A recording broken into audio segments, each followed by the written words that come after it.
एक बार नारद जी ने भगवान विष्णु से पूछा, प्रभु हाँ सत्संग का प्रभाव क्या है, क्या महिमा है? विष्णु भगवान बोले, हम बताना तो चाह रहे, लेकिन अभी हमारे शरीर में बहुत तेज पीड़ा है। एक काम करो, अगर तुम जानना ही चाहते हो सत्संग की महिमा, तो सामने पेड़ के ऊपर जो गिरगिट है ना, गिरगिट से जाकर पूछो। नारद जी बोले, महाराज सत्संग की महिमा आप बता नहीं पा रहे, हमें पता नहीं, गिरगिट बताएगा। गिरगिट? विष्णु भगवान बोले, तो क्या हुआ, पूछ लो भाई, क्या बिगड़ जाएगा, जाओ पूछो। नारद जी गिरगिट के पास आए, भैया राम राम। हाँ जय जय। भैया सत्संग की महिमा क्या है, जरा बताइए। इतना कहते ही गिरगिट के प्राण पखेरु छूट गए, गिरगिट मर गया। नारद जी बोले, लो हम पूछने गए थे सत्संग की महिमा, इनका तो राम ही नाम सत्य हो गए, अब कौन बताएगा।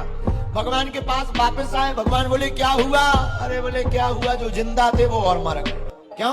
बोले, हमने पूछा सत्संग की महिमा क्या है, उत्तर देने के पहले ही गिरगिट महाराज चल बसे। अच्छा अच्छा, परेशान मत होइए, एक काम करो, तुम सत्संग की महिमा जानना ही चाहते हो ना, तो एक नगर है, उसमें साधु रहते हैं, साधु के पास में एक तोता है।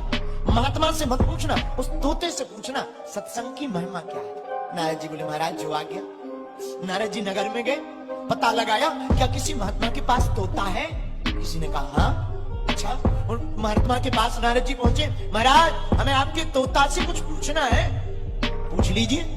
नारद जी तोता के पास गए, डरते डरते, क्योंकि गिरगिट का हाल तो देख ही चुके थे। धीरे से कहा, अरे तोता महाराज, ओ सुख महाराज, क्या आप सत्संग की महिमा जानते हो? और तोता कोई जवाब दे पाता, उसके पहले ही वो भी मर गया।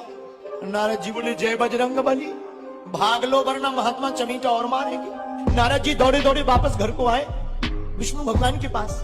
विष्णु भगवान बोले, क्या हुआ, पता लगा सत्संग की महिमा? अरे बोले, महाराज आप अच्छी आफत फंसाते हो, जिससे पूछो सत्संग की महिमा क्या है, सो ही मर जाता है।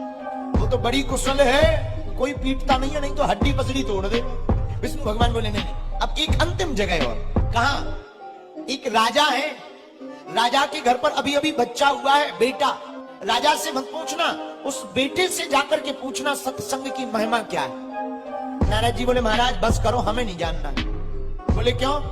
बोले, गिरगिट और तोता में तो पिटे नहीं, कहीं राजा के बेटा से पूछा कि सत्संग की महिमा क्या है, वो कहीं मर गया तो राजा इतनी मार मारेगा, फांसी पे चढ़ा देगा, पूरी बाबागिरी निकल आएगी। इसलिए महाराज ना हमें जानना है, ना हमें प्राण आफत में डालना है। विष्णु भगवान बोले, नहीं, हमारी आज्ञा है, आप जाइए, जाकर के पूछिए। नारद जी ने कहा, अब आपकी आज्ञा है, टाल नहीं सकते। नारद जी गए डरते डरते, राजा से बोले, हमें आपके बेटे से मिलना है, आशीर्वाद देना है। राजा बोले, दे दो महाराज। गए, नन्हा सा बालक, हाथ जोड़ करके नारद जी डरते डरते पूछने लगे, भैया वैसे तो हमें भरोसा है कि कहीं तुम भी टबक मत जाना, अब जो होना होगा सो देखा जाएगा, प्रभु की आज्ञा है, मना कर नहीं सकते, तुम ही बता दो, हो तो तुम बच्चे, बोलोगे क्या? फिर भी पूछते हैं, बताओ भैया सत्संग की महिमा क्या है? वो बालक इतना सुनते ही हंसने लगा। नारद जी तो चौंक गए, पहले वाले तो दो मर गए, ये हंस रहे, क्या बात है भाई, हंस क्यों रहे हो, बोलो कुछ भी, सत्संग की महिमा क्या है? वो बालक हंसता हुआ बोला, महाराज यही सत्संग की महिमा है। बोले क्या? बोले, पहले जब आप आए थे तब हम गिरगिट थे, आपने सत्संग कहा तो प्राण छूट गए, तो हम तोता बने महात्मा के घर, लेकिन जब आप दोबारा आए और दोबारा मैं पूछा सत्संग क्या है, तो प्राण छूट गए। और ये क्षण भर सत्संग का अर्थ है कि हमें राजा के जन्म घर पर पुत्र होने का सौभाग्य प्राप्त हो गया। इतना विराट हमारा सत्संग का प्रताप। गोस्वामी जी ने कहा, क्यों बाबा तुझे पता नहीं है क्या? अरे एक पागल बैल आ रहा है, मार देगा, आते फाड़ देगा, बड़ा पागल है, बहुत लोगों को घायल कर दिया उसने, हड्डी पसली तोड़ देता है, भाग जाओ रास्ते से। गोस्वामी जी पहले तो भागने लगे, गोस्वामी जी बाद में विचार करते हैं, अरे भागना क्या, अभी अभी तो हम चौपाई लिख के आए, सिया राम मैं सब जग जानी, सबके अंदर श्री जानकी जी और राम जी विराजमान है, तो जब हमारे अंदर श्री जानकी जी और राम जी विराजमान है तो क्या बैल में नहीं होंगे? तो भीतर से ही जवाब आया, होंगे। तो बोले, जो बैल के अंदर भी राम जी और जानकी जी होंगी, हमारे अंदर भी राम जी जानकी जी हैं, तो एक राम दूसरे राम को क्यों मारेगा? भला क्या बिगाड़ा हमने? पहला राम दूसरे राम को क्यों मारेगा? अपने आप राम जी पहचान जाएंगे कि अपना वाला आदमी, छोड़ देंगे। एक घर तो डायन भी छोड़ देती है, भगवान भी छोड़ देंगे। तर्क बड़ा प्यारा था। साधु जी बैल आया, अब जब बैल आया तो गायब हुआ। गोस्वामी जी तो भगे नहीं, इसी चक्कर में देखे वो राम इस्लाम को क्यों मारेंगे। और बैल के जे भारी सिंह गोस्वामी जी लो सो गेंद सी खेल दी, सिंगन पे बैठा गए ऐसा फेंक दो तो गोस्वामी जी के हाथ पांव छुल गए। हाथ पांव में ऐसा लग गया कि रक्त निकलने लगा। हाथ पांव फटकारते फटकारते जब गोस्वामी जी ऊपर उठे तो बोले अब स्नान बाद में होंगे, बोले पहले नंबर पे चौपाई मिटानी। बोले क्यों? बोले चौपाई लिख कर आए सिया राम मैं सब जग जानी करूं प्रणाम जोर जुग पानी। चौपाई बेकार है, गलत है, व्यर्थ है। बोले क्यों? बोले जब चौपाई में लिखा कि सिया राम में सब है तो एक बैल के राम ने दूसरे राम क्यों मारे? इन्हें तो हमें रावण नजर आ रहा। गोस्वामी जी चौपाई मिटाने को गए, हाथ में लेखनी उठाई और उसको क्रॉस करने के लिए जैसे कलम उठाई सोई हनुमान जी प्रकट हो गए। तो भैया क्या कर रहे? महाराज कछु नहीं, एक चौपाई तो गलत हो गई, उसको मिटा रहे हैं। कौन सी चौपाई? महाराज चौपाई है सिया राम मैं सब जग जानी करूं प्रणाम जोर जुग पानी। गलत कैसे हो गई? अरे सरकार हम अभी अभी रास्ते में गए, एक बैल ने उठा के फेंक दो हमें। अब जब सबके अंदर राम जी हैं तो बैल के अंदर भी तो राम जी हैं। जब बैल के अंदर राम जी हैं तो एक राम ने दूसरे राम मारो कर। गोस्वामी जी की बात सुनकर के श्री हनुमान जी महाराज मुस्कुरा गए। अरे बाबा पहले कोई तुम्हें बताने आया था कि नहीं? बोले हाँ एक बालक तो आया था। बोले वो भी तो जब सब में राम है तो उस बालक में भी राम है। जब एक बालक पहले ही आके बता गया कि भग जाओ बाबा एक पागल बैल आ रहा, नंबर 1 के नाम ने पहले ही तुम्हें रोक दिया, नहीं माने सो दूसरे वाले नंबर ने ठोक दे। क्या गलती कर दी?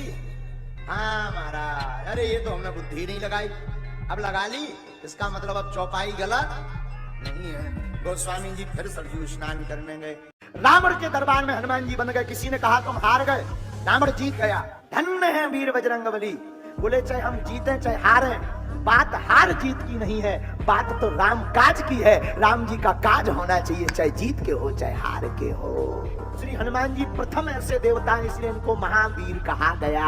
4 नीति साम दाम दंड और भेद, इन चारों नीतियों का प्रयोग लंका में किया है हनुमान जी। साम यानी हाथ जोड़कर। सबसे पहले रावण के दरबार में गए, इतने बलवान हनुमान जी बताओ भाई, धन्य है वीर बजरंगबली, क्या अद्भुत लीला। सबसे पहले रावण के सामने गए तो हनुमान जी बल नहीं दिखा रहे, हाथ जोड़े और हाथ जोड़कर देखो तो शब्द शैली देखना। क्या कहते हनुमान जी? प्रभु कहते रावण को, खायो फल प्रभु लागी भूखा। देखो तो प्रभु का प्रयोग कर रहे हैं, पहले हाथ जोड़ रहे, शायद रावण मान जाए, लेकिन रावण हाथ जोड़े नहीं माना। हनुमान जी बोले चलो पहली नीति तो फेल हो गई, अब दूसरी का प्रयोग करें। तो हनुमान जी दूसरी नीति दाम, दाम का मतलब होता है लालच। हनुमान जी रावण को लालच भी देते हैं। बोले क्या? राम चरण पंकज और धरहूं लंका अचल राज तुम कराओ। हे रावण हमारी विनती मान जाओ, हम तुम्हें बताते हैं। लालच दे करके हनुमान जी कहते हैं अगर तुम राम जी के चरणों का ध्यान करोगे तो तुम लंका का अचल राज्य करोगे। लेकिन रावण नहीं माना, तब हनुमान जी समझ गए दूसरी नीति भी फेल, पर तीसरी सुनो। हनुमान जी रावण को दंड बताते, हे रावण शंकर सहस विष्णु अज तो ही, हजारों शंकर हजारों विष्णु भी भगवान राम के कोप से बचा नहीं सकते।